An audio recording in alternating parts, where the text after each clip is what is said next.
کا نام لے کے ہم سٹارٹ کرتے ہیں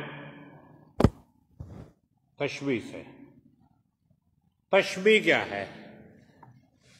بیٹا جان دھیان میری طرف، اور جاگتے رہنا ہے، سونا نہیں ہے۔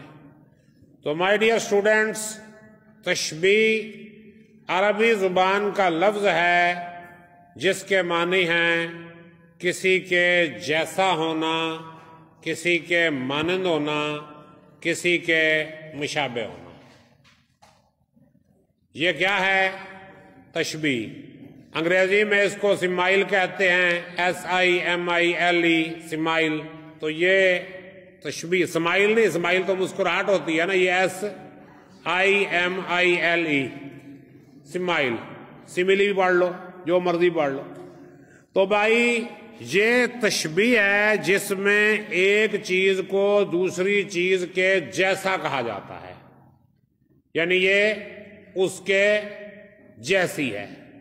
اچھا بیٹا، اب میرے سامنے بیٹھے ہیں چودھری علادین صاحب اور بیٹھے ہیں کرسی پر، میں کہوں کہ علادین کرسی جیسا ہے تو یہ بات بنتی ہے؟ نہیں بنتی۔ کیوں؟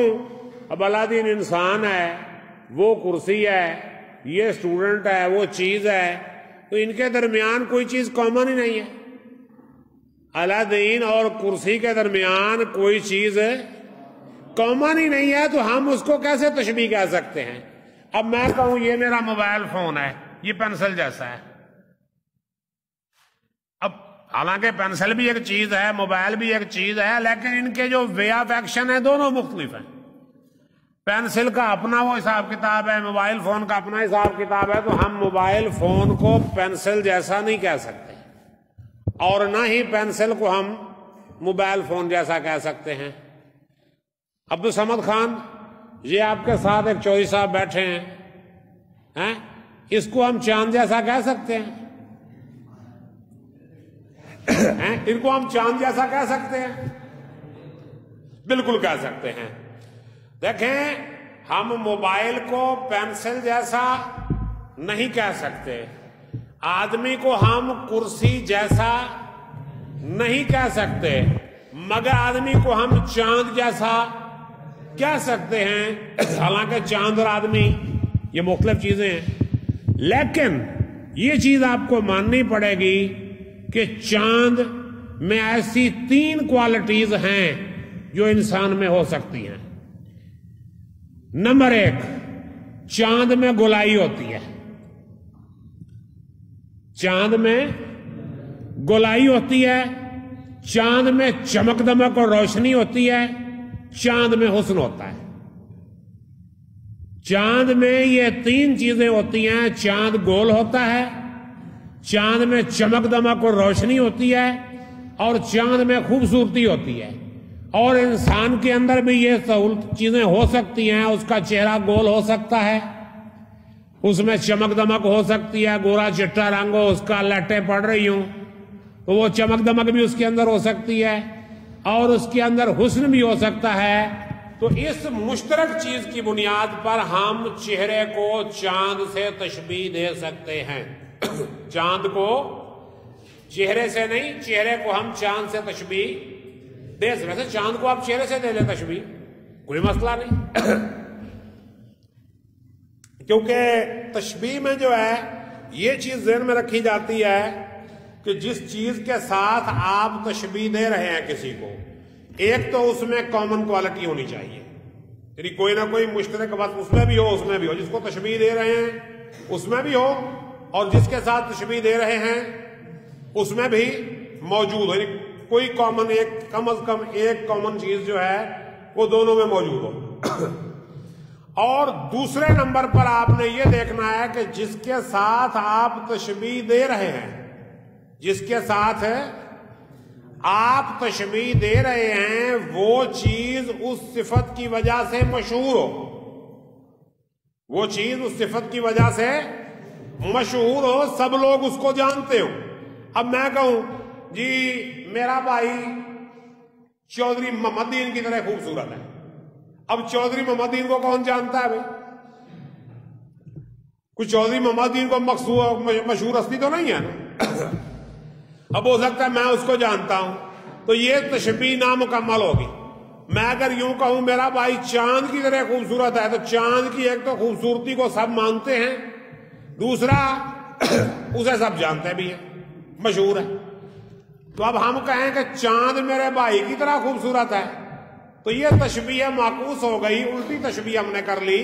یعنی وہ یہ کہنا چاہتا ہے کہ چاند کا حسن میرے بھائی کے مقابلے میں کچھ بھی نہیں ہے، میرا بھائی جو ہے وہ چاند سے زیادہ خوبصورت ہے، اس لیے میں بھائی کو چاند جیسا نہیں کہہ رہا بلکہ چاند کو بھائی جیسا کہہ رہا ہوں۔ تو تشبیہ کیا ہوئی؟ کسی مشترک وصف کی بنا پر، وصف کہتے ہیں خوبی یا خامی کو، کوالٹی کو۔ وصف کیا ہے؟ خوبی یا خامی، کسی بھی مشترک وصف، یہ دونوں میں موجود ہو۔ مشترک کیا ہوتی ہے؟ جو دونوں میں موجود ہے۔ ایک چیز کو دوسری چیز کے جیسا، اس کے مثل یا اس کے مانند کہنا تشبیہ کہلاتا ہے۔ تشبیہ کیا ہوگی؟ کسی مشترک وصف کی بنا پر ایک چیز کو دوسری چیز کے جیسا کہنا، اسے کیا کہتے ہیں؟ تشبیہ کہتے ہیں۔ تشبیہ کیا ہوا؟ ایک مشترک وصف کی بنا پر ایک چیز کو دوسری چیز کے جیسا کہنا کیا ہوگا؟ تشبیہ۔ اب تشبیہ میں کیا کچھ ہوتا ہے؟ تشبیہ میں سب سے پہلے مشبہ ہوتا ہے۔ مشبہ اسے کہتے ہیں جس کو آپ تشبیہ دیتے ہیں۔ مثلا میں کہوں میرا بھائی چاند کے جیسا خوبصورت ہے، میرا بھائی چاند جیسا خوبصورت ہے، تو مشبہ ہوا میرا بھائی جس کو میں تشبیہ دے رہا ہوں۔ اس کے بعد آ گیا مشبہ بہی، جس کے ساتھ میں نے تشبیہ دی، وہ ہوا چاند۔ مشبہ ہو گیا میرا بھائی، اور مشبہ بہی کیا ہوا؟ چاند۔ میرا بھائی چاند کی طرح خوبصورت ہے، اس کے بال گھٹاؤں کی طرح لمبے ہیں یا گھٹاؤں کی طرح کالے ہیں، اس کے بال گھٹاؤں کی طرح کالے ہیں، اس کی آنکھیں ستارے کی طرح چمکتی ہیں۔ میٹرک میں آپ غزل پڑھ کے آئے ہیں، میر تقی میر کی ساری تشبیہوں پہ بھری پڑی ہے۔ ہستی اپنی حباب کی سی ہے، یہ نمائش شراب کی سی ہے، بارہا اس کے در پہ جاتا ہوں، حالت کس طراب کی سی ہے۔ آئی آواز تو یہ اس نے کہا، اسی خانہ خراب کی سی ہے۔ اور نازکی اس کے لب کی کیا کہیے، پنکھڑی گلاب کی سی ہے، میر نیم باز آنکھوں میں ساری مستی شراب کی سی ہے۔ تو یہ سب تشبیہات ہیں۔ تو تشبیہ کیا ہوئی؟ مشترک وصف کی بنا پہ کیا کہا؟ میرا بھائی چاند جیسا خوبصورت ہے، تو میرا بھائی ہوا مشبہ اور چاند ہوا مشبہ بہی۔ جس کو تشبیہ دی وہ ہے مشبہ، جس کے ساتھ تشبیہ دی وہ ہے مشبہ بہی۔ اس کے بعد حرف تشبیہ۔ حرف تشبیہ کیا ہے؟ وہ حرف جس کے ساتھ تشبیہ دی گئی ہے، جیسے جیسا، کی طرح، مثل، مانند۔ اب جیسے میر تقی میر کی غزل میں کی سی، یہ حرف تشبیہ ہے۔ میرا بھائی چاند جیسا ہے، اس میں جیسا حرف تشبیہ ہوا۔ ہاں، اس کی آنکھیں ستارے جیسی ہیں، تو اس میں جیسی جو ہے کی طرح، مثل، مانند، یہ ہوا حرف تشبیہ۔ اب ہم نے ڈھونڈنا ہے وجہ شبہ۔ وجہ شبہ کیا ہوتی ہے؟ وجہ شبہ ہے وہ مشترک وصف۔ وجہ شبہ ہوتی ہے وہ مشترک وصف جو مشبہ اور مشبہ بہی دونوں میں پائی جاتی ہے۔ جیسے چہرے کو چاند جیسا کہا تو وہ اس کی چمک دمک، یہ وجہ شبہ ہو گئی۔ زلفوں کو گھٹاؤں جیسا کہا تو ان کا جو کالا رنگ ہے، آنکھوں کو ستارے جیسا کہا تو اس کی چمک دمک، پانی برف کی طرح ٹھنڈا تھا تو ٹھنڈک، پانی تھا آگ، گرمی روز حساب تھی، ماہی جو سیخ موج پہ آئی کباب تھی، پانی تھا آگ۔ اب پانی کو کس سے تشبیہ دی ہے؟ آگ سے، گرمی کی وجہ سے۔ تو کیا ہوا؟ تو بیٹے تو وجہ شبہ وہ مشترک وصف ہوتی ہے جو مشبہ اور مشبہ بہی دونوں میں پائی جائے، اور غرض تشبیہ جو بھی وجہ شبہ ہو اس کی وضاحت کرنے کو غرض تشبیہ کہتے ہیں۔ جیسے میرا بھائی چاند کی طرح خوبصورت ہے، اب اس میں غرض تشبیہ کیا ہوئی؟ بھائی کے حسن کی وضاحت کرنی ہے، بھائی کے حسن کو بڑھا چڑھا کے بیان کرنا ہے۔ اس کے بال گھٹاؤں کی طرح کالے ہیں، تو اب اس میں کیا ہے؟ بالوں کے کالے رنگ کی وضاحت کرنی ہے۔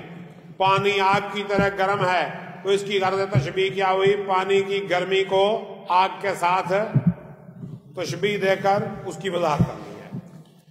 تو اب مجھے بتائیں، تشبیہ کے حوالے سے کوئی سوال آپ کے ذہن میں موجود ہے، پوچھنا چاہتے ہیں تو پوری بے شرمی سے پوچھ سکتے ہیں۔ مشبہ اور مشبہ بہی، یہ دونوں بھائی اگر مل جائیں تو ان کو طرفین تشبیہ کہتے ہیں۔ مشبہ اور مشبہ بہی کو طرفین تشبیہ کسے کہتے ہیں؟ یہ مشبہ اور مشبہ بہی کو کہتے ہیں۔ تو پیپر میں یہ سوال آپ سے ملٹیپل چوائس کی شکل میں پوچھا جائے گا، کثیر الانتخابی، اور کس طرح پوچھیں گے وہ آپ سے؟